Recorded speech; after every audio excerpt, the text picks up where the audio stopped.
पानी पीटीआई के वकला ने रावलपिंडी की इंसदादी दहशतगर्दी अदालत में बेटों से टेलीफोन पर बातचीत, वकला की मुलाकात और तिब्बी मुआयने से मुतालिक 3 दरखास्तें दायर कर दी हैं।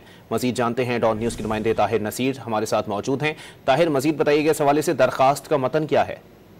जी बिल्कुल, देखें सानिया 9 मई केसेस के हवाले से आज समाज जो है रावलपिंडी की इंसदादी दहशतगर्दी अदालत की जज अमजद अली शाह ने की। दौरान समात बानी पीटीआई के वकला फैसल मलिक ने 3 दरखास्तें दायर कर दी और दरखास्तों में इस्तदा की गई है कि बानी पीटीआई से वकला की मुलाकात करवाई जाए, GHQ हमला केस से मुतलिक हदायत लेनी है। दरखास्त गुजार ने यह भी मौक़िफ़ अपनाया कि 2 माह से बानी पीटीआई की बच्चों से बातचीत नहीं करवाएगी, ये आईनी हक है, गुफ्तगू कराने का हुक्म दीजिए, ये इस्तदा की गई है। दरखास्त गुजार ने ये भी मौक़िफ़ अपनाया कि तवील अरसे से बानी पीटीआई के जाती मालिक को भी मायने की इजाजत नहीं दी जा रही। ये तीनों दरखास्तें फैसल मलिक एडवोकेट ने इंसदादी दहशतगर्दी अदालत की जज अमजद अली शाह के रूबरू पेश की हैं और इस पर कुछ देर बाद समाअत भी होगी। जी बहुत शुक्रिया ताहिर।